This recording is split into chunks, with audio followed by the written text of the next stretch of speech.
மிதுன ராசிக்காரர்களுக்கு எப்படி இருக்கும்? ஜென்மத்திலே குரு இருக்காரு, ஜென்மராமர் வனத்திலே எல்லாரும் இதையே திருப்பி திருப்பி சொல்லி ஒரு வழி பண்ணிட்டாங்க உங்களை. நீங்கள் அது பயப்பட வேண்டாம். சனீஸ்வரர் உங்களுக்கு 10ஆம் இடத்தில் பாவி ஒருவன் இருந்தால் ராஜயோகம் தான். 12 வருடங்களுக்கு ஒரு முறை கடகத்துக்கு வரும்போது உச்சம் பெறுகிறார். அப்படிப்பட்ட பாக்கியம் இந்த வருஷம் உங்களுக்கு. நல்ல உத்தியோகம், அதில் ரெக்கக்னேஷன். பணத்தை விடுங்க சார், எப்படி இருந்தாலும் கடவுள் ஒரு நாள் பணத்தை கொடுக்க போகிறார். ஆனால் ரெக்கக்னேஷன் கிடைக்குமா அப்படின்னா கிடைக்கும். திருமணம் ஆகாத ரொம்ப நாளாக இருக்கீங்க, எனக்கு பொண்ணு பிடிக்கல சார், மாப்பிள்ளை பிடிக்கல, செவ்வாய் தோஷங்கிறாங்க, நாகதோஷம்னு சொல்கிறாங்க, அதெல்லாம் எப்படி சார் அப்படின்னா இந்த வருஷம் உங்களுக்கு கண்டிப்பாக திருமணம். எனக்கு ஆண் குழந்தை இருக்குது சார், பெண் குழந்தை இல்லை, இல்லை எனக்கு பெண் குழந்தை இருக்குது ஆண் குழந்தை இல்லை அப்படிங்கிறவங்களுக்கு நீங்கள் கேட்ட வரம். அதே மாதிரி உறவுகள் இது வரைக்கும் வீட்டுக்கு வராமல் இருந்தாங்க, அவங்கெல்லாம் வீட்டுக்கு வருவாங்க. மொத்தத்தில் மிதுன ராசிக்காரர்களுக்கு அற்புதமான பலனாக இருந்தாலும் உடல் ஆரோக்கியத்தில் முதல்ல கவனம் தேவை. குருவும் கேதுவும் ஒன்றா சேருவாங்க. அந்த காலகட்டத்தில் புதிய நட்புனால புதிய வருமானம் வருமேன்னு சொல்லிட்டு ஏதாவது ஒன்று வியாபாரம் தொடங்காதீங்க. இருக்கிறத பண்ணிட்டு வாங்க. ரொம்ப கடனை கொடுக்காதீங்க. இழந்த செல்வம் கடந்த 7 வருஷமாக அப்படியே ஸ்டாண்ட் ஸ்டில்ல நின்ட்டிங்களே. இழந்த செல்வம் கடன் தீரும், புதிய வருமானங்கள் வரும், புதிய கடன் வரும், நான் இல்லைன்னு சொல்லலை. ஆனால் குரு பிரம்மா, குரு விஷ்ணு, குருதேவோ மகேஸ்வரः, குரு சாட்சாத் பரபிரம்மா, தஸ்மை ஸ்ரீ குருவே நமः. என் அன்பு பக்தி இன்ஃபோ தமிழ் நேயர்கள் அனைவருக்கும் என் அன்பு வணக்கங்கள். தமிழ் வருட பலன்களும் பரிகாரங்களும் பார்க்க போகிறோம். அதுக்கு முன்னாடி தமிழ் வருட பிறப்பு நல்வாழ்த்துக்கள். இந்த ஆண்டு உங்களுக்கு அனைவருக்கும் நல்ல விஷயங்களும் நல்ல நல்ல வேலை வாய்ப்புகளும் குடும்பத்தில் ஒற்றுமையும் மனோதைரியமும் மருத்துவ செலவுகள்லாம் குறைஞ்சு வீட்டில் சந்தோஷமாக வாழணும்னு சொல்லிட்டு அனைவரையும் வாழ்த்துகிறேன். வாழ்க வளமுடன். All the best. மிதுன ராசிக்காரர்களுக்கு எப்படி இருக்கும்? ஜென்மத்திலே குரு இருக்காரு, ஜென்மராமர் வனத்திலே எல்லாரும் இதையே திருப்பி திருப்பி சொல்லி ஒரு வழி பண்ணிட்டாங்க உங்களை. நீங்கள் அது பயப்பட வேண்டாம். ஸ்தான பலம் யார், பார்வ பலம் யார் அப்படிங்கிறத நம்ம பார்க்கணும். சனீஸ்வரர் உங்களுக்கு 10ஆம் இடத்தில் பாவி ஒருவன் இருந்தால் ராஜயோகம்டா அப்படிங்கிறார். அது ஒரு பக்கம் இருந்தாலும் குரு 5, 7, 9 பார்வை சார். ஒரு 6 மாதம் தானே சார் இருக்கார். அப்படின்னாலும் 12 வருடங்களுக்கு ஒரு முறை கடகத்துக்கு வரும்போது உச்சம் பெறுகிறார். அப்படிப்பட்ட பாக்கியம் இந்த வருஷம் உங்களுக்கு. குடும்பம், வாக்கு, தனம் என்று சொல்லக்கூடிய 2ஆம் இடத்துல போய் உங்களுக்கு குரு உச்சம் பெறப்போகிறார். அந்த குரு உச்சம் பெறும்போது வருமானங்கள் பெருகும். கடந்த 7-8 வருஷமாக எவ்வளோ கஷ்டப்பட்டீங்க. என்ன சொல்கிறது, மழை பெய்யுது தூவானம் விடல அப்படின்ற கதையில் எவ்வளோ கஷ்டப்பட்டீங்க இல்லையா? இப்போ உங்களுக்கு அதுக்கெல்லாம் ஒரு தீர்வாக அமையும். நல்ல உத்தியோகம், அதில் ரெக்கக்னேஷன். பணத்தை விடுங்க சார், எப்படி இருந்தாலும் கடவுள் ஒரு நாள் பணத்தை கொடுக்க போகிறார். ஆனால் ரெக்கக்னேஷன் கிடைக்குமா அப்படின்னா கிடைக்கும். அதற்கான ஆட்கள் சேருவாங்க. அதே மாதிரி உங்களுக்கு ஹெல்ப் பண்ணி உங்களை ப்ரமோஷன் கொடுக்குற அளவுக்கு என்கரேஜ்மெண்ட் இருக்கும்.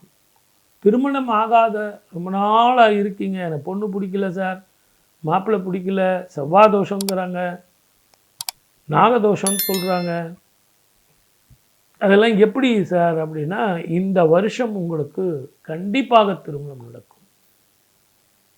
அதே நேரத்தில் எனக்கு ஆண் குழந்தை இருக்குது சார், பெண் குழந்தை இல்லை, இல்லை எனக்கு பெண் குழந்தை இருக்குது ஆண் குழந்தை இல்லை அப்படிங்கிறவங்களுக்கு நீங்கள் கேட்ட வரம் கிடைக்கும்.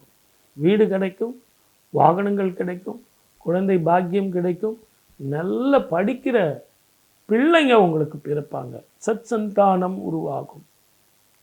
இது எல்லாத்தோட உங்கள் குழந்தைங்களுக்கு படிப்பு நல்லா வரும், படிப்பில் கவனம் இருக்கும். இது வரைக்கும் டிவி, ஃப்ரெண்ட்ஸு, விளையாட்டு, செல்லுன்னு இருந்த பிள்ளைங்க இப்போ எல்லாம் ஒன்றா சேர்ந்து படிப்பாங்க. மெமரி பவர் கூடும், உங்களை ரொம்ப தொந்தரவு பண்ண மாட்டாங்க. அதே மாதிரி உறவுகள் இது வரைக்கும் வீட்டுக்கு வராமல் இருந்தாங்க, அவங்கெல்லாம் வீட்டுக்கு வருவாங்க. மொத்தத்தில் மிதுன ராசிக்காரர்களுக்கு அற்புதமான பலனாக இருந்தாலும் உடல் ஆரோக்கியத்தில் முதல்ல கவனம் வேண்டும். நிறைய தண்ணி குடிக்கணும், அயர்ன் அண்ட் புரோட்டீன் நிறைய எடுத்துக்கணும். அதே மாதிரி உங்கள் ஜாதகத்துக்கு குருவும் கேதுவும் ஒன்றா சேருவாங்க. அந்த காலகட்டத்தில் புதிய நட்புனால புதிய வருமானம் வருமேன்னு சொல்லிட்டு ஏதாவது ஒன்று வியாபாரம் தொடங்காதீங்க. இருக்கிறத பண்ணிட்டு வாங்க. ரொம்ப கடனை கொடுக்காதீங்க. திருவெண்காடு அப்படிங்கிற புதன் கோவிலுக்கு போயிட்டு வாங்க. காலையில் அங்கே பால் அபிஷேகம் பண்ணுவாங்க. புத பகவானுக்கு அங்கே போய் பால் அபிஷேகம் பண்ணிவிட்டு உங்களால் முடிஞ்ச வரைக்கும் வஸ்திர தானம் பண்ணிட்டு வாங்க. இதை பண்ணாலே உங்களுக்கு முதல்ல இழந்த செல்வம் கடந்த 7 வருஷமாக அப்படியே ஸ்டாண்ட் ஸ்டில்ல நின்ட்டிங்களே, இழந்த செல்வம் கடன் தீரும், புதிய வருமானங்கள் வரும், புதிய கடன் வரும். நான் இல்லைன்னு சொல்லலை. ஆனால் வீடு வாங்கிறதுக்காகவோ வாகனங்கள் வாங்கிறதுக்காகவோ உங்கள் திருமண செலவுக்காகவோ அல்லது பிள்ளைங்க படிப்புக்காகவோ அல்லது பிள்ளைங்களுக்காக ஏதோ சொத்து சேர்க்கவோ சுப செலவு தான். மருத்துவ செலவோ விரயமோ, நான் அவங்ககிட்ட பணம் கொடுத்தேன் சார், இவனுக்கு பணம் கொடுத்தேன், அந்த பணம் வரல சார் அப்படிங்கிறத விட இது சுப செலவு. சுப செலவு நல்லாயிருக்கும். அதே நேரத்தில் நான் சொன்ன புதன்கிழமையில் அந்த கோவிலுக்கு போயிட்டு வந்தீங்கன்னா திருவெண்காடுக்கு முதல்ல மனோதைரியம், மனோ ஆரோக்கியம். ஒரு விரயமே ஒரு லாபம் தானே சார். அந்த விரயம் இல்லாமல் இருக்குதுன்னு வச்சுங்க, அது லாபம் தானே. ஒரு 100 ரூபா கீழே போடுறத விட 100 ரூபா நமக்கு ஏதோ ஒன்று வீட்டில் சேமிப்பில் நிற்கிதுன்னா அதுவே மிகப்பெரிய சேமிப்பு தானே. ஆகவே மொத்தத்தில் இந்த ஆண்டு உங்களுக்கு அற்புதமான ஆண்டாக இருக்கும். தெளிவான சிந்தனையோடு தீர்க்கமான முடிவோடு வெற்றி கொள்ளுங்கள். வாழ்க வளமுடன். All the best. பொது பலன் இந்த வருஷம் எப்படி சார் இருக்கும்? பராபவ வருடம். முதல்ல பராபவ வருடம்னா என்ன அப்படிங்கிறத பார்க்கணும். எதிரிகளை வீழ்த்தும் காலம், எதிரிகள் தொல்லை போகும் காலம். அதனால தான் எங்கே பார்த்தாலும் போர் பதட்டம். இந்த வருஷம் பார்த்தீங்கன்னா குரு ராஜாவாக இருக்கார், செவ்வாய் மந்திரியாக இருக்கார். மொத்தம் தமிழ் பாடல் 60 பாடல் இடைக்காடு சித்தர் அப்படிங்கிறவர் பாடி வச்சுருக்கார். அவர் பாடி அந்த பாடல்களை வச்சு தான் நாங்கள் ஒவ்வொரு வருஷமும் எப்படி இந்த வருஷம் இருக்கும், மழை பெய்யுமா, வெயில் எப்படி இருக்குமோ அப்படின்லாம் நாங்கள் சொல்லுவோம். இந்த வருஷம் சனியும் செவ்வாயும் சேரும் காலம். இந்த சனி செவ்வாய் சேரும்போது நான் 2019 நான் நிறைய சொல்லியிருக்கேன். இந்த ஆண்டு எப்படி இருக்கும் அப்படின்னு பார்க்கும்போது பயணத்தில் கவனமாக இருக்கணும். வேற்று மொழி இனத்தவர்களால் பிரச்சனைகள் வரும், தீவிரவாதத்தால் பிரச்சனைகள் வரும், போர் பதட்டம் இருக்கும். பொதுவாகவே 2031 ரிஷபத்துக்கு சனீஸ்வரர் போகிற வரைக்கும், ரிஷபத்தை தாண்டுற வரைக்கும் இந்த ஒரு பதட்டம் இருந்துக்கிட்டே இருக்கும். நீங்கள் 2019 பார்த்தீங்கன்னா ஒரு முழுமையான ஒரு சாந்தி நிறைந்த வருடமாக இருக்காது. ஒரு வைப்ரண்ட்டாகவே இருக்கும். ஒவ்வொரு மாதம் ஒவ்வொரு விதமாக இருக்கும். ஆனால் எது எப்படி இருந்தாலும் இந்தியாவை பொறுத்த வரைக்கும் எந்த பிரச்சனையும் இல்லை. நீரினால், நெருப்பினால், இயற்கை அழிவுகளால் போர் பதட்டம் இருந்தாலும் மழை போல வர்ற பிரச்சனைகள் பனி போல மாறும். அதே மாதிரி இந்த சனி செவ்வாய் காலத்தில் ஒரு சாதாரண மனிதர்கள் நம்மலாம் பயணத்தில் மிக கவனமாக இருக்கணும். எலக்ட்ரிசிட்டி, ஃபயரு, எலக்ட்ரிசிட்டியில் நான் போய் வேலை செய்கிறேன், ஃபியூஸ் போயிடுச்சு அப்படிங்கிறதெல்லாம் ரிஸ்க் எடுக்காமல் கொஞ்சம் நீங்கள் அதுக்கு உண்டான ஆட்களை கூப்பிட்டு அவங்க தெரிஞ்சவங்களை செய்ய சொன்னால் அவங்க கரெக்டாக பாதுகாப்பாக செய்வாங்க. குடும்பத்தில் ஒற்றுமை வேணும் அப்படின்னும்போது கொஞ்சம் நிதானமாக வெளிநாடோ வெளி மாநிலமோ வேலைக்காகவோ தொழிலுக்காகவோ போகிறது நல்லது. தங்கம் விலை ஏறி இறங்குது, இதெல்லாம் எப்படி இருக்கும் அப்படின்னா ஏற்றமும் இறக்கமுமாக தான் இருக்கும். நிச்சயமாக ரொம்ப கீழே டவுனுக்கும் போகாது, ரொம்ப ஹை பீச்சுக்கும் போகாது. ஆனால் ஏற்ற இறக்கம் நிச்சயமாக இருக்கும். இந்த ஷேர் மார்க்கெட் பண்ணுறவங்க எல்லாருமே கொஞ்சம் நிதானமாக பொறுமையாக போங்க, அகலக்கால் வச்சுக்காதீங்க. ரெண்டாவது உங்களுக்கு நான் சொல்கிறது என்னென்னா, இன்றைக்கி ₹1 இன்வெஸ்ட்மெண்ட் கிடைச்சது லாபம் அப்படின்னா அதோடு விட்டுட்டு வந்துடுங்க. எனக்கு ₹3 வேணும், ₹5 வேணும் அப்படின்னு பெரிய லாபத்தை எதிர்பார்க்காதீங்க. சின்ன சின்ன லாபத்தை வச்சு முடிவு பண்ணுறீங்க. இது ஒரு வருஷத்துக்கு இந்த ஷேர் மார்க்கெட் ஒரு ஸ்டாண்டர்டு இல்லாமல் தான் இருக்கும். அதை விட்டுட்டு நான் ஒதுங்கிடுறேன்னு சொன்னீங்கன்னா ஒதுங்கிட்டிங்கன்னா உங்களுக்கு டோட்டலாகவே நஷ்டம்தான்.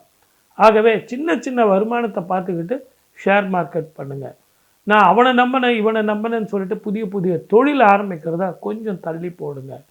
இந்த காலகட்டத்தில் உங்கள் வேலை என்னவோ அது வண்டி பாருங்கள். சுப விஷயங்கள் நல்லா இருக்கும், பெண்களுக்கு நல்லா இருக்கும், பெண்களுடைய ஆரோக்கியம் நல்லா இருக்கும். இருந்தாலும் இப்போ எங்கே பார்த்தாலும் போர் பதட்டம் இருக்குது. நல்லா கவனிங்க. இதுக்கு ஜோதிடம் பார்க்க வேண்டிய அவசியமே கிடையாது. இந்த போர் பதட்டத்தினால போரில் போடக்கூடிய பாம், அந்த குண்டுகள், இதனுடைய ரியாக்ஷன்ஸ் ஒரு 3 மாதம் 6 மாதம் பொறுத்து ஸ்கின் சம்பந்தமான பிரச்சனைகள், உடல் ஆரோக்கியங்கள் நிச்சயமாக பாதிக்கத்தான் செய்யும். காற்றில் விஷ புகைகள் வர்றதோ நீரிலேயோ அது சுவாசத்தையோ கெடுக்கக்கூடிய வாய்ப்பு அதிகம். இந்த வருஷம் நமக்கு தமிழ்நாட்டில் எலெக்ஷன் வருது. மக்கள் தான் மகேசன். நீங்கள் கொடுக்குற தீர்ப்பு தான் இது எல்லாருக்கும் நல்லபடியாக அமையும். ஆகவே இந்த ஆண்டு குரு ஆட்சி செய்வதும், குரு அரசனாக வருவதும், மக்களெல்லாம் குருவாக இருந்து தீர்ப்பு உங்கள் கையில்தான் அப்படின்னு சொல்லி 23ஆம் தேதி அப்பொழுது குரு சந்திர யோகத்திலையும் புதனுடைய அம்சத்திலையும் ஓட்டுப்பதிவு நடப்பதும், அக்னி நட்சத்திரம் தொடக்கத்தில் இந்த தேர்தல் முடிவு வருவதும், நிறைய விஷயங்கள் இன்னும் வரும் காலங்களில் நான் உங்ககிட்ட பேசுகிறேன். எது எப்படி இருந்தாலும் ஓட்டு போடுறது நீங்கள் தானே.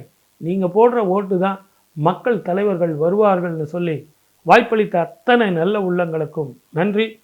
மீண்டும் உங்கள் அனைவருக்கும் தமிழ் புத்தாண்டு வாழ்த்துக்கள். வாழ்க வளமுடன். All the best. சர்வே ஜனா சுகினோ பவந்து.